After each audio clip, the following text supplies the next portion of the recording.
one of the biggest of those legends, and the man who made the final out, Otis Nixon, first base on the lob from Timlin. Joe Carter joins us ahead of the celebration. Welcome back to the show, Joe. How are you? Oh man, Tim, I am doing wonderful. What a great time that was, and you know this game with the Angels, Ohtani, Manoah. I mean, sellout crowd, and you know, honoring us, man. It is going to be electric in there, isn't it? Wow, yeah. That is awesome. It's going to be crazy. Is the Sky Dome just another stadium, or does immediately walking through those doors, or maybe out onto that field, kind of bring it back for you? Well, walking onto the field, I'm looking at it, I'm going, man, you know, at age 62, that field looks awful big. And I'm like, there's no way I can cover the outfield or hit a ball out of the ballpark now. But when you walk back on that field and you feel the excitement that we had there in '92, I look out in right field and I see a big old sign that says Winfield wants no A's, and the atmosphere that stadium was giving us, the fans in '92, was unbelievable, 51,000 strong, and you can't help but get chills when you listen to that last out, and when you walk on the field, you're like, man, I can't believe it's been 30 years. It seemed like it was maybe 10 years ago, but 30 years is something that we'll never forget, because that first one is always the toughest. Kind of pissed because we got a picture of you on the screen, Joe, and you still got your hair. I no longer have my hair, but it was good times. And I know most folks remember the home run, and for good reason, but what do you remember most about the '92 World Series?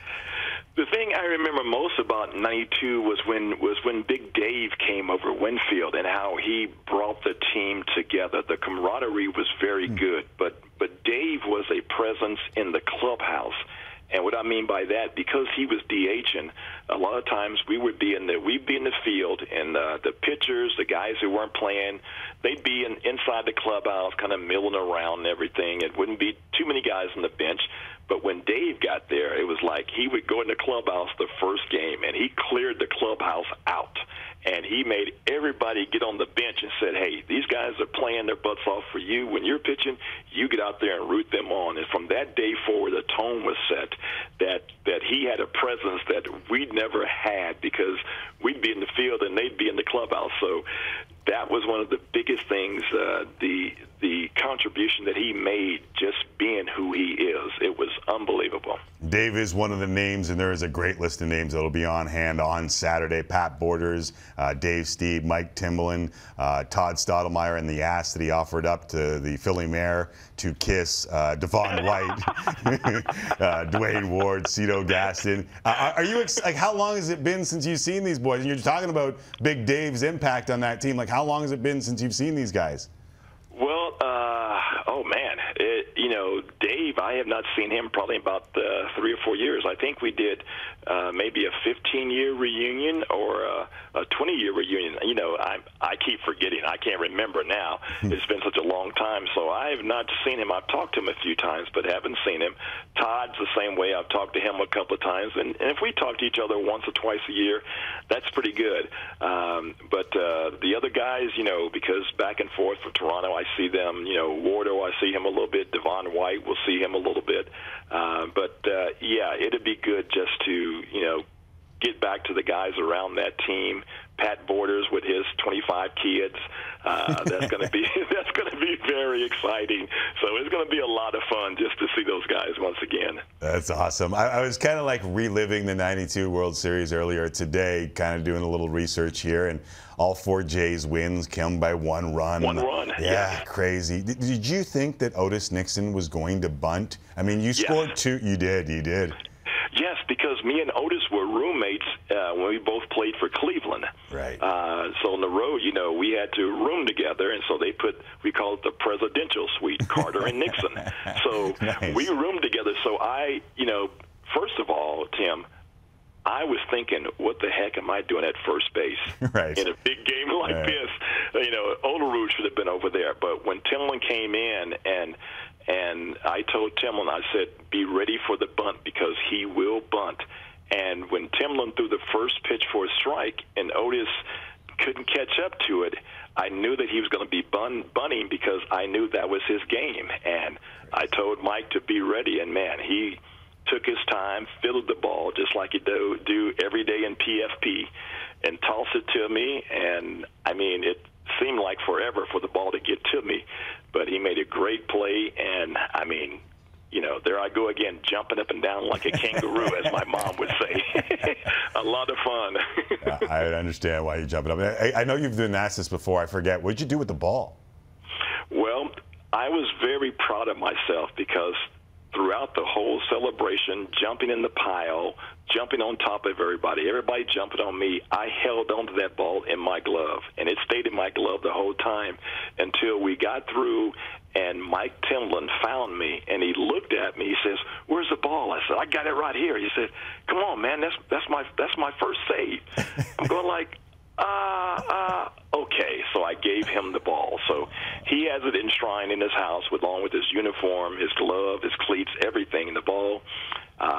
So my good gesture just opened it up for the next year for what happened in '93 that we'll be celebrating next year, yes, the 30-year anniversary. Yes. So you got good karma by giving the ball to Mike Timlin, and you got yourself a pretty special ball, too. I know you're in and around the area a lot. Just had the 13th annual Joe Carter Golf Classic, and one day Jesse and I will be big enough to get the invite. JoeCarterClassic.com is where you can get info on it. But you get much chance to see the current Jays play? Oh, are you kidding me? Yes. No, I love the current Jays. I mean, I love that 8-run inning they had the other day in the third inning against the Red Sox, especially in Boston.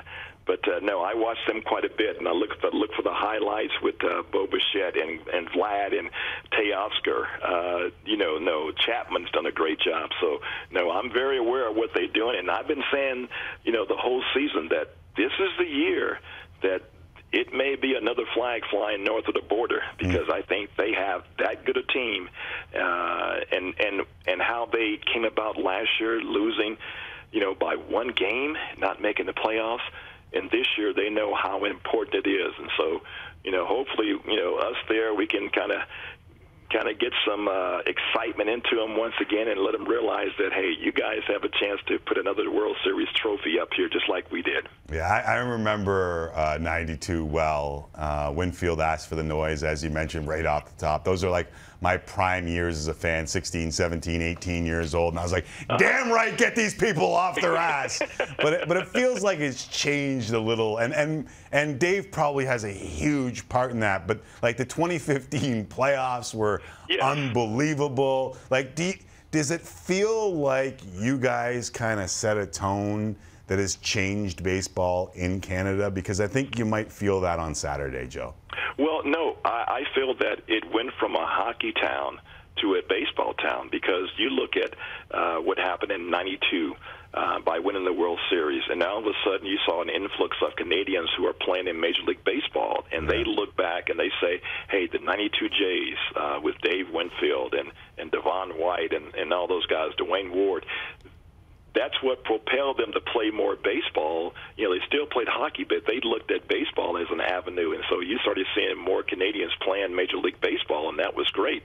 Just like with the Raptors winning the championship, you see a lot more Canadians playing basketball, and Andrew Wiggins being the #1 pick in the draft. So we've had an influence on them as far as baseball is concerned, and it's great because, everything in Canada, Toronto, it has been an awesome city, and it's good that we had an impact on that city by winning those 2 world championships and letting the kids know that, they can go out there and play baseball and make it to the big leagues and be successful. Without a doubt. Listen, it's always great catching up with you. I know you're going to be here on the weekend. I know you got a little club championship to deal with, too. So thank you for doing this, and make sure you have some fun on Saturday. All right, we'll do, Tim. Looking forward to it. Be well. All right, bye-bye. Joe Carter, the man, the myth, the legend.